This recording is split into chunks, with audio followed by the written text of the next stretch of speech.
The cynical talk at a rain-soaked tea stall in Chennai points to a specific financial reality.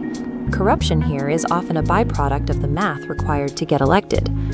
For 10 years, the promise of a corruption-free nation has dominated the headlines.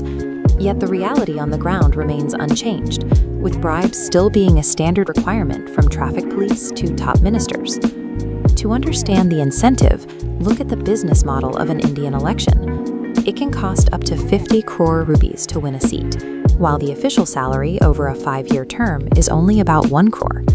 Free bungalows and business-class flights don't solve this deficit. Politics runs on liquid cash for rallies, social media teams, and booth management, debts that government-issued vouchers and perks simply cannot pay back. In this structure, a politician has to recover that initial investment through back-channel practices. It is a rigged equation, where breaking even requires looting public funds. Singapore in the 1950s faced a similar crisis. It was a slum-ridden port where illegal gambling dens operated openly on a fixed bribery rate card, and the river was choked with rotting garbage. The transformation began with Lee Kuan Yew, a leader who realized that systemic corruption requires a structural response. His first move was a costly signal of integrity. He refused to live in the lavish Sri Temasek bungalow designated for the Prime Minister, a symbolic break from the culture of VIP entitlement that remains empty to this day. But integrity signals fail without enforcement. In India, investigative bodies like the CBI are often characterized as caged parrots because they cannot even file an FIR against a public servant without prior government approval. Lee Kuan Yew built the Corrupt Practices Investigation Bureau with total autonomy.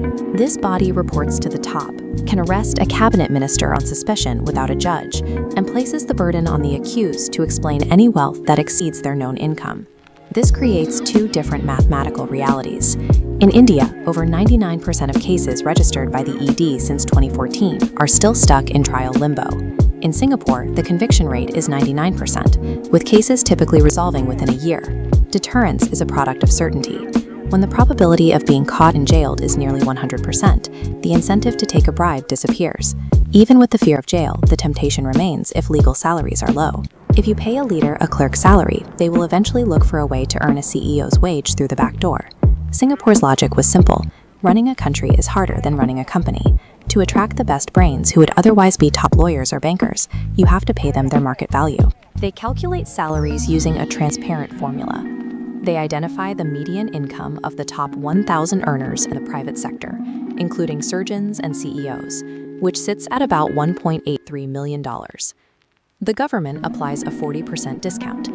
This leaves an entry-level minister with a legal salary of $1.1 million, or about 7 crore rupees a year.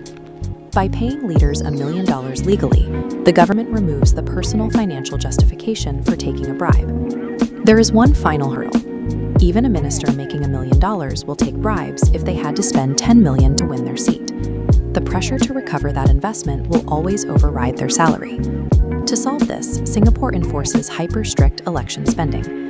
Candidates are capped at roughly $5 per voter, and every banner or flyer is audited. Compare that to the massive, unregulated spending and freebies common in Indian election cycles.